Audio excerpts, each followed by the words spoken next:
So now IREDA limited अब देखिए 141 रुपये 15 पैसे का प्राइस आ चुका है और आज अगर आप देखेंगे तो मार्केट भी गिरा हुआ है, इसके साथ साथ पीएसयूज में भी गिरावट हमें देखने को मिली है। लेकिन इरेडा जो है वो काफी यहाँ पर जो है क्रिटिकल लेवल्स पर आ चुका है। ऐसे में गिरावट कहाँ रुकेगी ये हमें देखना है। इसके साथ साथ क्या हमें वैल्यू अब देखने को मिल रही है, क्योंकि अगर आप हायर साइड देखें तो काफी करेक्ट हो चुका है ये स्टॉक। तो अभी अगर आप देखेंगे तो अराउंड यहाँ पर जो है 115 116 रुपए के हाईज थे इस स्टॉक के अंदर और वहां से आप देखेंगे इस लेवल पर आ चुका है 141। अगर आप देखेंगे करेक्शन जो है वो 70 रुपए के अराउंड हो चुका है।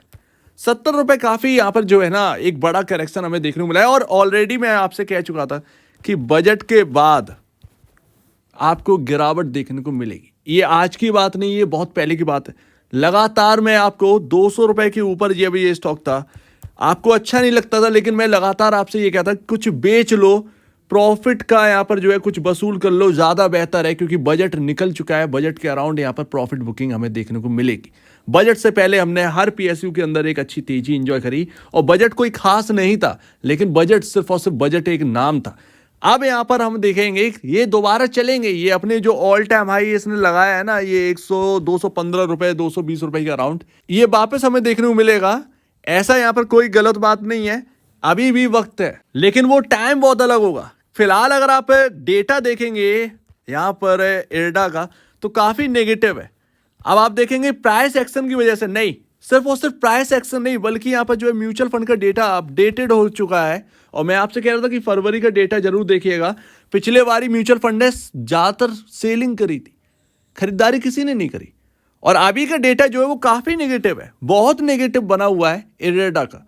तो अभी अगर आप देखेंगे तो मार्केट कैप जो है वो 38,246 करोड़ का मार्केट कैप यहाँ पर जो है होल्ड कर रहा है ये कंपनी। और एक टाइम था कि ये मार्केट कैप आप समझ सकते हैं 70 रुपए का और एडिशन अगर आप करेंगे तो ये मार्केट कैप अराउंड 50,000 करोड़ का था। और तब ये लगातार ये महंगा होता जा रहा था। पी रेशियो मैं फिर भी कह रहा हूं कि अब यहाँ पर पी रेशियो का है, ये 3.22 का यहाँ पर जो है ईपीएस नहीं है, ये 4.48 के अराउंड का ईपीएस है।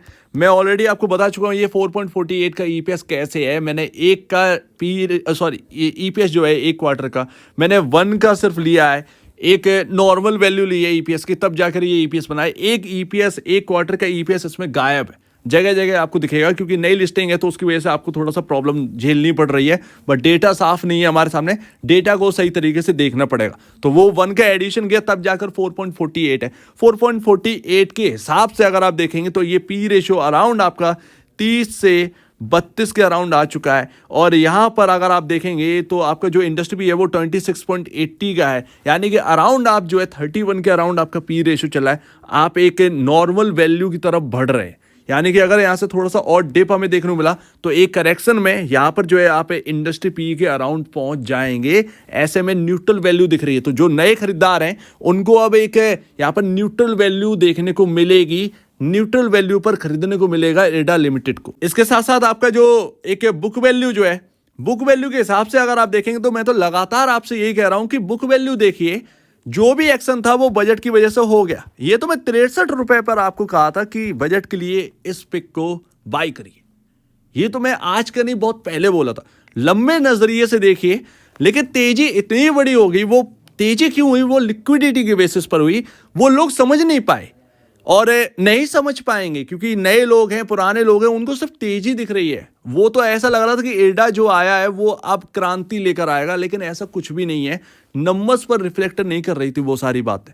वो यहां पर पॉइंट ऑफ व्यू जरा समझना बहुत जरूरी है। और प्राइस टू बुक वैल्यू बहुत मायने रखता है। आपका पी रेशियो सब कुछ नहीं है, आपका प्राइस टू बुक वैल्यू बहुत इंपॉर्टेंट है। आपने अभी भी अपने बुक वैल्यू से 4.69 टाइम ऊपर वर्क कर रहा है ये स्टॉक। और देखिए आप हैं एनबीएफसी, और एनबीएफसी के इस वक्त हालात जो है वो ठीक नहीं है मार्केट में। सिंपल सी बात है, आप कुछ भी कह लीजिए कि आप रिन्यूएबल एनर्जी के अंदर काम कर रहे हैं या वगैरह वगैरह, लेकिन आप हैं तो एक एनबीएफसी ना। आप चलेंगे तो एक एनबीएफसी के हिसाब से, आपका सेक्टर क्या बोल रहा है उसी हिसाब से चलेंगे। आउट परफॉर्म कैसे कर लेंगे जब सेक्टर ही आउट परफॉर्म नहीं कर रहेगा, ये सबसे बड़ी बात है। लंबे नजरिए में आपकी वैल्यू क्रिएशन हो सकती है, बट शॉर्ट टर्म में अगर आप देखेंगे तो कैसे वैल्यू क्रिएट होगी। और अब तो टफ टाइम आने वाला है। Q4 में आप देखेंगे, इलेक्शन से पहले आएगा Q4 के टाइम में पीएसयू करेक्शन हो सकता है अगर नंबर्स अच्छे नहीं आते हैं Q4 के भी। Q3 में हमने देखा नंबर्स कैसे आए, मैं तो लगातार आपसे कह रहा था फ्लोर टेस्ट है Q3 का। अगर नंबर्स अच्छे आगे पीएसयू के तो डेफिनेटली यहाँ पर जो है आपको तेजी रनअप देखने को मिलेगा। लेकिन अगर नंबर्स खराब आए तो डिप मिलेगी, करेक्शन हो जाएगा, वही होता हुआ दिखा है। Q4 एक ऐसा यहाँ पर रहेगा, आपका नेक्स्ट मंथ है अप्रैल में, इलेक्शन से पहले। और इलेक्शन से पहले अगर यहाँ पर जो है Q4 के नंबर अच्छे नहीं आए इन कंपनियों के, सो डेफिनेटली आपको एक डिप देखने को मिलेगा। उसके बाद इलेक्शन के लिए चलेंगे। ये सिनेरियो रहने वाला है आपका। एडा हो ये आपका जो IRFC है वगैरह वगैरह, जितने भी PSUs हैं इनमें यही रहने वाले। Q4 जिनके अच्छे होंगे वो रनअप देना स्टार्ट कर देंगे और इलेक्शन का फेवर भी उनमें चलेगा। लेकिन Q4 जिनके अच्छे नहीं हो अचानक से डिप क्रिएट करेंगे, उसके बाद नई खरीदारी लौटेगी बिफोर इलेक्शन की तेजी होगी। उसमें आपको यहाँ पर एडा के अंदर जो है वो ऑल टाइम हाई देखने को मिल जाएगा बिकॉज ऑफ इलेक्शन। उसके बाद बजट है, तो ये सारी चीजें रहने वाली है। लेकिन उससे पहले हो सकता है कि आपको, हो सकता है और होगा में अंतर है, हो सकता है कि आपका बड़ा डिप दे जाए PSUs, तो ये ध्यान रखिएगा। बाकी इस मार्केट के अंदर अगर आप देखेंगे तो उन्हीं कंपनी को वैल्यू मिल रही है जो बहुत अच्छा कर रही है। सिंपल सी बात है, हर एक को प्राइस टू बुक वैल्यू देखिए, प्राइस टू बुक वैल्यू में सबसे ज्यादा बजाज फाइनेंस को, और उसकी कीमत है बजाज फाइनेंस की। और वो रीजन हम जानते हैं कि क्यों बजाज फाइनेंस को इतना प्रेफरेंस दिया जा रहा है, क्यों बजाज फाइनेंस जो है वो 5.50 के टाइम बुक वैल्यू पर जो है ट्रेड कर रहा है।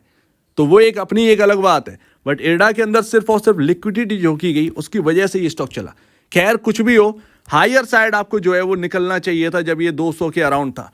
एटलीस्ट अपने बुक्स को, जो प्रॉफिट्स हैं उनको बुक्स करना चाहिए था, बुक करके रखना चाहिए था। पता नहीं कितना गिरावट आ जाए, किसी को कुछ नहीं पता रहता, वो एक बात है। और एक तो बी सेगमेंट में और चल रहे हैं भाई साहब, तो बी सेगमेंट में क्या ही तेजी बनेगी। एंड सेकेंड लास्ट आप देखेंगे तो कुछ इस तरीके से आपका म्यूचुअल फंड का डेटा है, सबने बिकवाली कर दी। 50% आपका निपॉन ने बेच दिया है। इससे ज्यादा और बुरा क्या डेटा चाहिए। निपॉन इंडिया वैल्यू फंड ने 6.4% बेचा है। HDFC ने जैसा था वैसे का वैसे ही रखा है। बाकी अगर आप देखेंगे 99% तक की प्रॉफिट बुकिंग हुई है। अब आप बताइए आप क्या कहेंगे इस डेटा पर। यही डेटा था जो मैं लगातार आपसे कह रहा था कि अरे नहीं यार, जनवरी वाले में ये प्रॉफिट बुकिंग हुई है। कहीं ना कहीं जो रवैया है, जो बड़ा प्रॉफिट बना रहे हैं ये म्यूचुअल फंड्स, ये अपना प्रॉफिट बुक करेंगे बिकॉज ऑफ हाई वैल्यू। लेकिन रिटेल निवेशक समझने के लिए तैयार नहीं, उल्टा दुश्मन कह दिया कि यार ये तो दुश्मन सा लग रहा है, ये क्या ही मतलब है। लेकिन अब वो बात सही होती हुई दिख रही है। 70 रुपए का करेक्शन आपको देखने को मिला। जिसने उस वक्त बात समझी होगी कि ये 200 रुपए पर क्या कह रहे हैं, ये क्या समझाने की कोशिश कर रहे हैं, जिसने भी समझा आज वो फायदे में बैठा। इसीलिए मैं कह रहा था ये बजट के लिए यहां पर तेजी हुई है, ना कि आप कहें कि बिजनेस बिजनेस बिजनेस। अरे यार ऐसा नहीं हो सकता, आप इस बात को समझिए। खैर जो होना था वो यहां पर होता हुआ दिखा है। फिलहाल उस लेवल पर आपकी क्लोजिंग हुई है जहां से आपको पिछले बार यानी कि आपका जो थर्सडे के दिन जो है वो बाइंग देखने को मिली थी। आज हम उसी के पास हमने क्लोजिंग देते हुए देखी है। इससे ज़्यादा और क्या खराब हो, यही चल रहा है स्टॉक के अंदर, सिंपल सी बात। तो अभी आप आ चुके हैं एक ऐसी जगह पर जहां पर गैप फिल होना है और ये 134 रुपए तक का गैप है। ये होता है गैप फिलिंग। देर सही लेकिन गैप फिल होते हैं, ये ध्यान रखो। और हाई वैल्यू पे जो ट्रेड कर रहे हैं, इवन आप एडा नहीं, आप कोई भी PSU लेकर बैठे हैं और वो हाई वैल्यू पे ट्रेड कर रहा है, सावधान हो जाओ। ये आसान नहीं है, ये आप बात समझिए। कई सारे PSUs ऐसे हैं जिनके अंदर वैल्यू बहुत बन रही है। जैसे कि मेरा प्रेफरेंस था PFC, आप खरीदिए। जैसे कि REC, वो मेरे प्राइसिंग से डबल से ज्यादा यहां पर जो है गेन्स आपको दे रहे हैं और वो आगे भी देंगे, डबल भी हो जाएंगे यहां से। इतना दम है उनके अंदर। यही मैं लगातार आपको बात समझाने की कोशिश कर रहा था कि अच्छे PSU के साथ रहिए जिनकी हाई वैल्यू कर दी गई है। आपकी गलती नहीं है, कर दी गई है, समझ रहे ना। सब उसी जगह आ गए, उसमें तुम्हारी गलती नहीं है। ये है बात, लिक्विडिटी की वजह से स्टॉक चले गए, तो वो यहां पर है। और ये बी सेगमेंट लगा रहेगा तो वो वैल्यू और ज्यादा क्रिएट यहां पर जो हुई थी वो और करेक्ट होती हुई दिखेगी।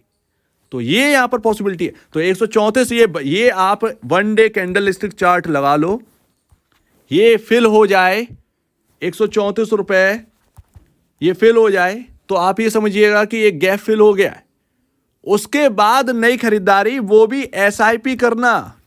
सब एक साथ मत खरीद लेना। अभी ये ध्यान रखिएगा, सब एक साथ खरीदने की जरूरत नहीं है शेयर्स। कहीं भागा नहीं जा रहा है। ऐसा नहीं हो रहा है कि यार यहाँ से 1,000 रुपये या 2,000 रुपये हो जाएगा। वैल्यूएशन नाम की कोई चीज़ होती है या नहीं होती है, वो भी आप देखिए। ये सारी चीज़ें देखनी पड़ती हैं, ये सारी चीज़ें मार्केट के अंदर चलती हैं। तो वो यहाँ पर देखिएगा 134 रुपये, 134 रुपये कल के दिन अगर आपको दिख जाए तो समझिएगा कि आपका गैप फिलिंग हो चुकी है।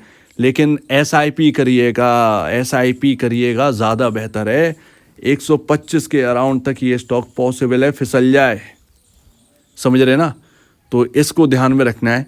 फिलहाल आप पूछेंगे कि सिनेरियो कैसा है, सिनेरियो बहुत अच्छा नहीं है। हो सकता है कल आपको यहाँ पर जो है तेज़ी देखने को मिल जाए, लेकिन उसमें होगा क्या, अगर दोबारा तेज़ी देखने को मिल गई तो उसका कोई मतलब नहीं रहेगा। यहाँ पर आपका जो एक इम्पॉर्टेंट लेवल था, जो कि मैं ऑलरेडी आपको बता चुका हूँ इस स्टॉक के अंदर, अराउंड वो रहेगा आपका 160 के अराउंड। इसको क्रॉस करने में बहुत परेशानी होने वाली है। तो वो यहाँ पर है, या तो तेज़ी दिख जाए या मंदी दिख जाए, क्योंकि स्टॉक के अंदर यही चल रहा है, समझ रहे ना। एक बार गैप फिल हो जाने दीजिए, इससे बड़ी और कुछ बात नहीं होगी। अब हमारे हाथ में तो नहीं है ये सारी चीज़ें, लेकिन गैप फिल हो जाएगा तो आपको ही बढ़िया रहेगा, इससे बढ़िया और कुछ नहीं रहेगा। अदरवाइज़ ये चीज़ अटकी रह जाएगी। गैप फिल नहीं हुआ, परेशान हो सकते हैं एडा के अंदर, ये सारी बातें रहती हैं। तो SIP करिएगा। SIP करने का टाइम आ चुका है नए निवेशकों के लिए। पुराने निवेशक का जो बेचने का टाइम था वो निकल गया हायर साइड। तो नई खरीदारी करनी है तो सिर्फ और सिर्फ SIP करनी है, सिंपल सी बात है, इससे बढ़िया और कुछ नहीं होगा।